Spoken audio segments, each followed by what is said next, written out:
So I'd like to thank everyone, or all the people who made this possible, Suzanne, Cheryl. Originally, I came here as a learner to hear what all of these brilliant minds would do in the same room, but Suzanne Hanser approached me last week with giving a presentation. Actually, it was just a play at first, and then she was like, oh, well, why don't you give a presentation as well? And I said, well, why not, without fully understanding that I turned a geek vacation in Santa Fe into into distinct anxiety last night. In my hotel room, well, what am I actually going to talk about? I could have actually used some music. Secondly, Suzanne, Lisa Wong, and I brainstormed on a title called Moving Music Forward, Adaptation and Evolution, without actually thinking about the content. It's like putting a sign that you're starting up in a restaurant without actually having any recipes. So please bear with me. But I am tremendously honored to provide yet another perspective of the work that we all strive to do, not only from the vantage point of a professional musician for a few years, but also as an educator and also one with a disability. So as an outline, I'll explain a little bit about my past, as I'm sure that there are some folks out there who are naturally curious of how all these adaptations came to be. And for those scientists, you can treat that as a case study. Secondly, I'll talk about my work with adaptive musical technology and the challenges that lay ahead in applying it into inclusive education settings in public schools. And then finally, I'll talk about the intersection of special needs and education as a platform to move our understanding of music in general into the 21st century. So about a month ago, I was visiting an elementary school at the north end of Boston, and we were talking about, let me get it right here, this instrument right here. And a lot of the kids, they were in kindergarten, they didn't even know the letter V, so the violin would have been out of the question at that point. So I asked them, well, what do you notice about the instrument? And one girl raised her hand, and she said, well, I see 4 strings, a stick, some hair, and a lot of wood. And I didn't think it was the most profound statement ever, but I thought to myself that, she's right. I mean, and it led to the question about how such an assemblage of simple materials could create so much. Like you can do anything from like, or all the way to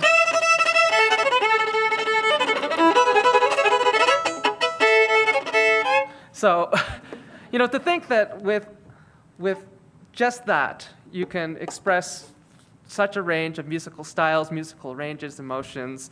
So it got me thinking that the violin is referred to as an extension to the human voice, a tool that we use for our extension of cognition, behavior, and emotions.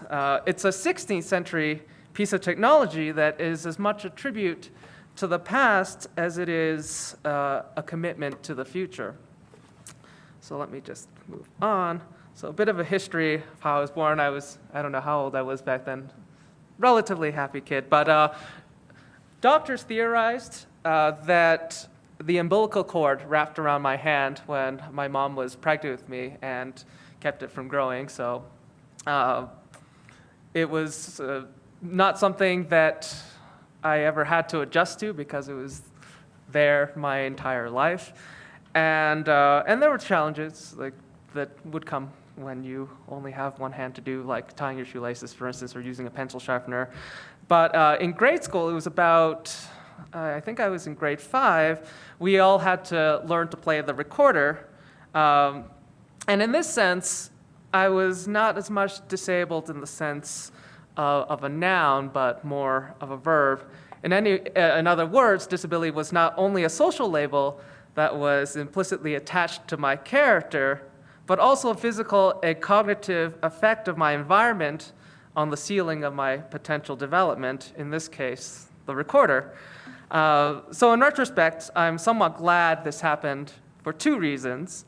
One, it forced my parents to explore alternatives, And the second was that Brahms never wrote for the recorder.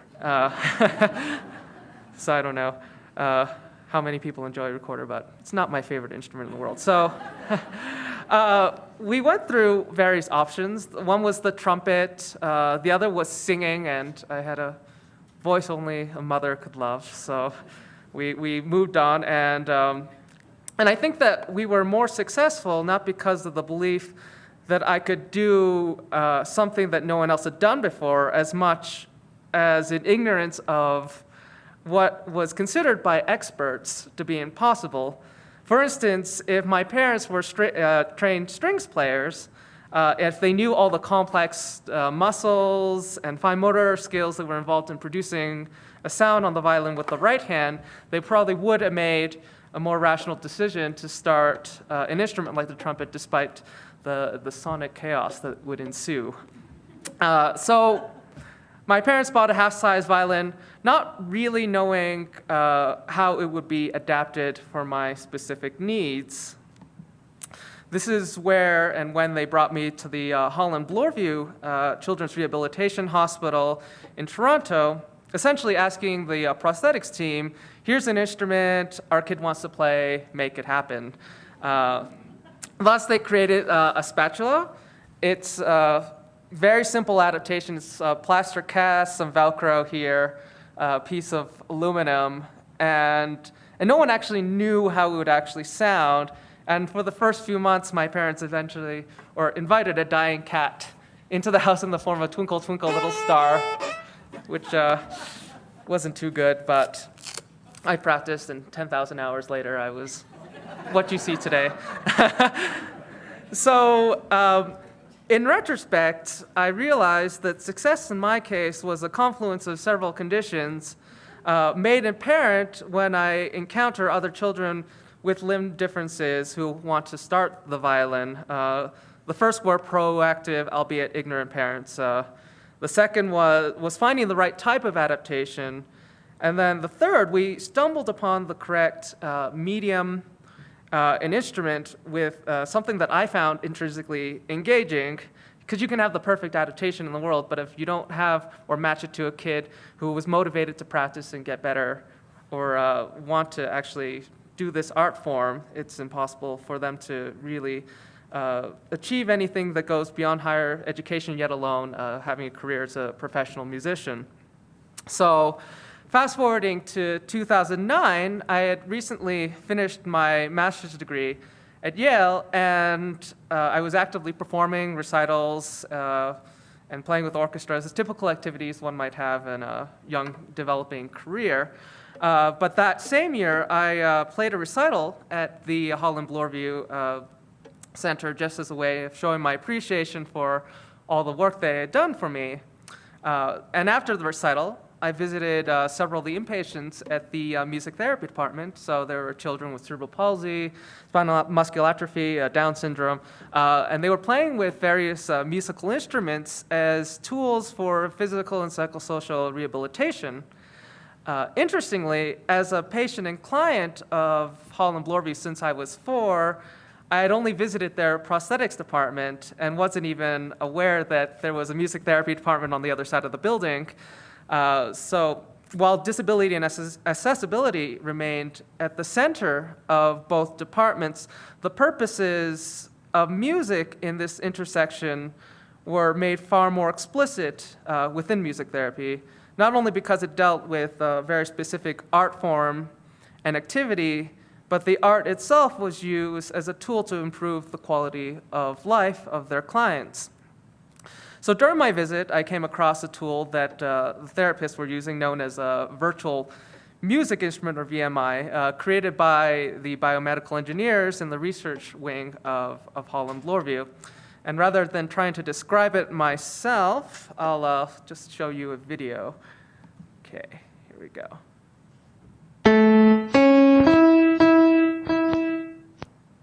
Thank you for choosing VMI, Virtual Music Instrument. Virtual Music Instrument uses cutting-edge motion detection technology to translate movements into music. The system generates musical sounds from movements interacting with colorful shapes on the screen. When you start the software, it will activate the connected webcam. The webcam captures yourself and your movements related to the shapes you draw on the screen. VMI will interpret the motion and transfer the output to speakers.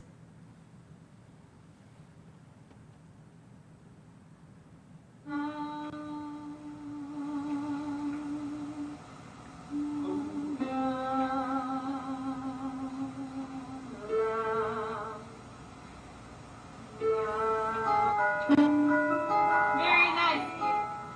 She comes to make silly music. Yeah, right. Twinkle, twinkle, little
star.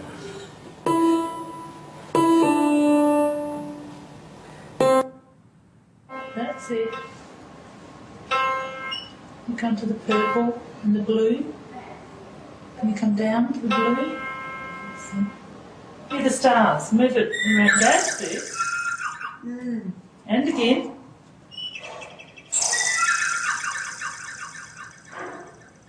And move again. So that's the VMI. So as a musician, I was not only fascinated and excited with the use of this technology to drive outcomes in therapy, but its potential applications into music performance. So the question is, like, could a tool like the VMI be a way for an individual with a disability who may not be able to physically manipulate a string instrument play a concert with their regularly able peers? So as a way to explore this question, we created an interdisciplinary research team funded through the Yale School of Music and the Holland Bloorview Foundation, aimed at exploring and evaluating the use of a music assistive device originally intended for therapeutic outcomes in the context of an artistic performance. So through this project, we were introduced to one of the developers of the VMI. His name is Eric Wan, who was paralyzed in his teens and is now only able to move his head. Interestingly, Eric had studied the violin many years prior to his paralysis and had been unable to perform since high school. With his background in music performance, disability, and engineering, we had another confluence of conditions that would allow us to do fundamentally something different with the VMI and also through performance. So we started with the assumption that we were going to use the VMI to perform a pre-existing classical piece of music, and that Eric would act as a soloist with a professional orchestra. So it was a pretty high goal. It was to see whether the VMI, our goal was to see whether we could use the VMI within a medium designed for able-bodied musicians, where the structural and expressive demands of the music itself were previously inaccessible for someone with a disability. So eventually we settled upon Pachelbel's canon as our repertoire choice, where Eric would activate various shapes in the VMI to produce short variations of the very famous two-chord or two-bar chord progression. It goes.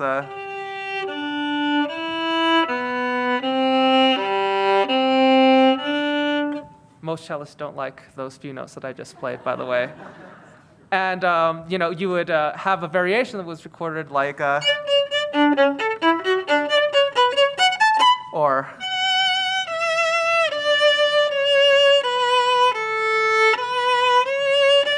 And all the parts of the score actually had to be recorded by real musicians and all quantified to 60 beats per minute. The reason why we chose to quantify the tempo was so that Eric could actually interact with an orchestra playing pocket bells at 60 beats per minute, and then he would overlap the activation of symbols of the VMI to the various musical variations within pocket bell, which would be 12 in total, in whatever combination that he chose. So here's an initial test of putting this technology together with a smaller chamber ensemble.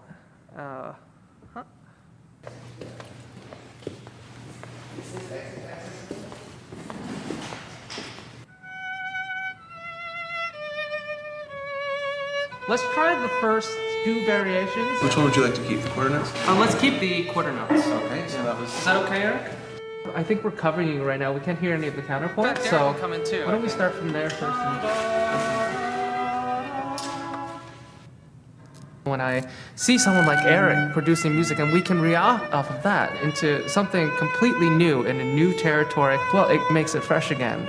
For me as an artist, it was fascinating to see how technology was married into the aesthetic and music making experience.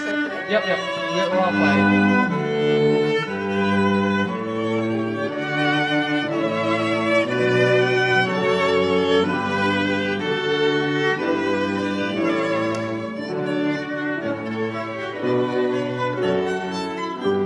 The ability to create music with just the wave of a hand with small gestures or moving your head, it was something very powerful.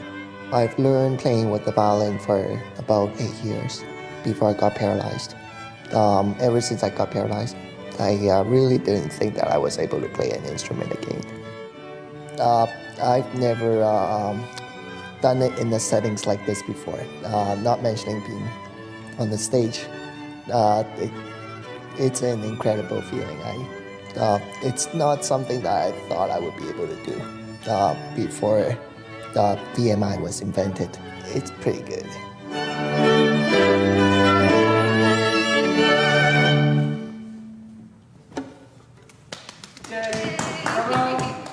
Great job, Eric. I think that came together pretty quickly. Yeah. So we actually did the same performance with the larger orchestra, with the Montreal Chamber Orchestra last November, and we're currently writing a paper outlining our entire experience. But our goal wasn't necessarily to study the effects of health or music's effect on health in the brain, but rather the social, emotional aspects of music making in terms of setting and context.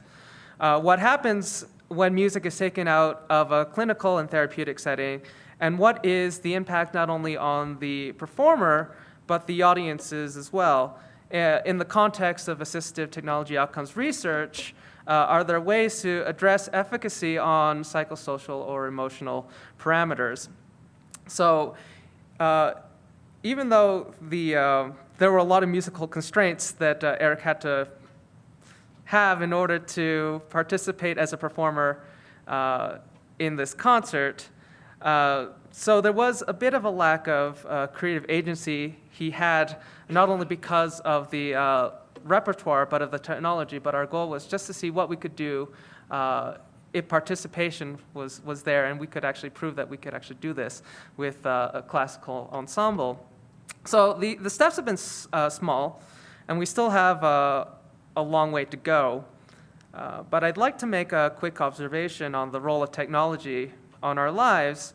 We're at a moment in history where digital technology especially has become omnipresent in the spheres that we inhabit. And there are many of us who actually fear that technology will serve to dehumanize us and make us into these digital shadows of who we actually are. This fear actually happens to me all the time, like even when I'm waking up in the morning, I look out of my hotel room, I see Santa Fe mountains and the beautiful sunset, and the first thing I actually do is check my email instead. But I'm curious, what happens when technology, especially through music, could in some ways serve to flip the paradigm for those with disabilities, where it actually serves as a tool to reveal an inner humanity that we already know happens when we perform music, but for these people, it's sometimes difficult for the outside world to understand that they are complete human beings still.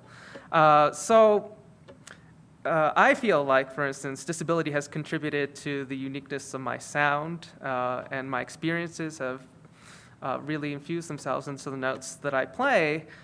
But I wonder how many people with disabilities who haven't had the same opportunities I did have been left out in music, and their unique perspectives, their ideas, their sounds have been lost. All these things that evolve our craft. I mean, from classical musician, we're always looking for new sounds, new perspectives, and I think it's about time where we include or try to find ways for this entire community that has been thus far segregated from our craft to participate in our music. So in the context of music performance, what we want through an assisted device is something that we already have figured out with an instrument like the violin. As I said before, the materials are simple, but the instrument has the potential to express infinite possibilities. It's one of the reasons why musicians are lifelong learners, and perhaps why conductors live longer, so I've been told.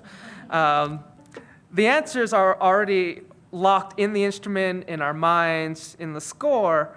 Our learning actually happens through being able to ask better and better questions to understand why these answers are already there. So my work with the folks at Holland Bloorview and now places like the MIT Media Lab in Boston, we're trying to tackle the immense task of creating technology that will bring us closer to this ideal. I'm certain it won't be, accomplished in my lifetime, but it's also the same process we go through in music. Just because we never fully arrive at an ideal doesn't mean that we stop our pursuit of it. So my question at present is, who's to say these opportunities to deepen our expression, imagination, and exploration to music should be limited to those who we can see to be physically or cognitively able and an ability being used in an extremely reductive sense. In this cast, the argument for music becomes wider than the improvement of reading skills or motor control, which are all valid arguments of why we need music in the world and in our lives. But I'd also like to add that access to music, I believe, is an inherently civil right, one that is essential to our quality of life. Music saved my life, not in the sense that I wouldn't be breathing or wouldn't wake up in the morning, but without it, I wouldn't be fully alive, experiencing the richness of life that we are all entitled to as people.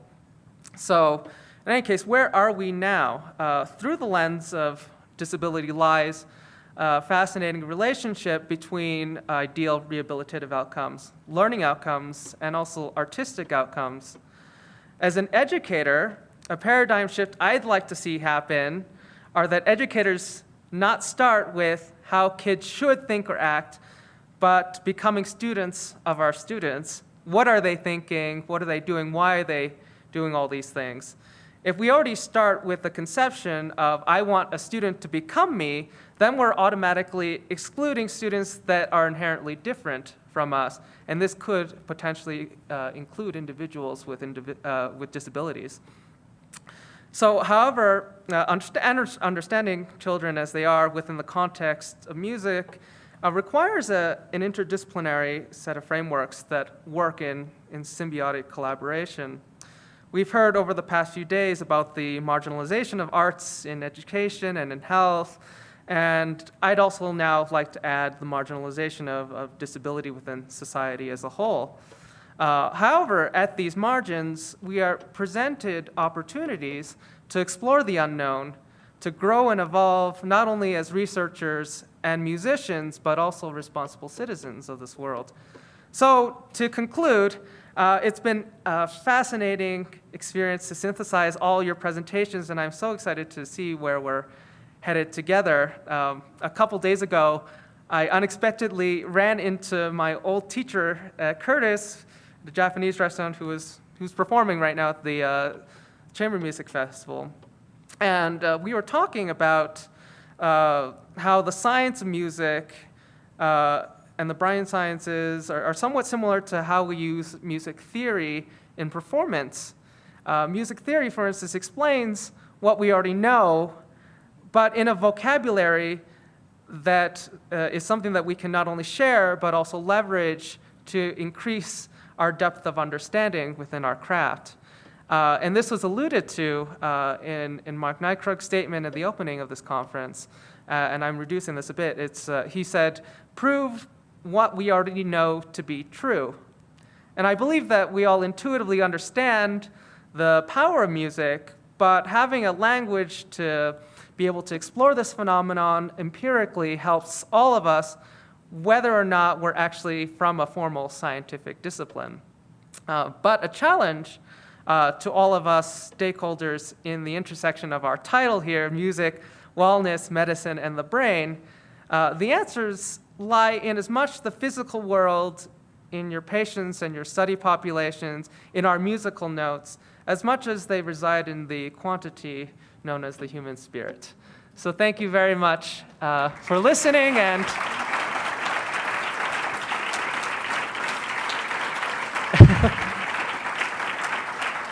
if we have a moment, yeah. We have an encore.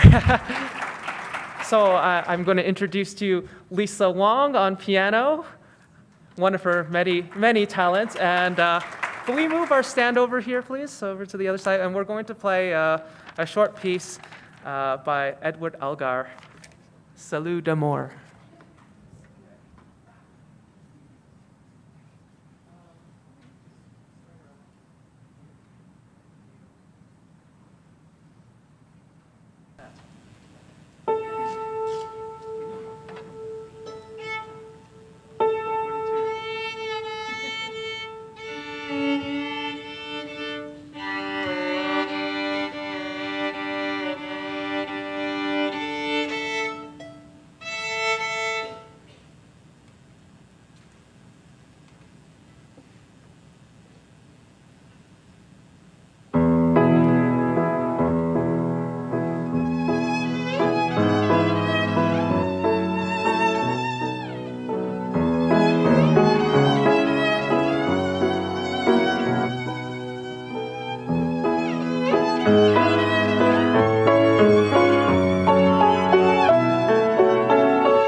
So Adrian and Lisa, Adrian, I feel a little bit like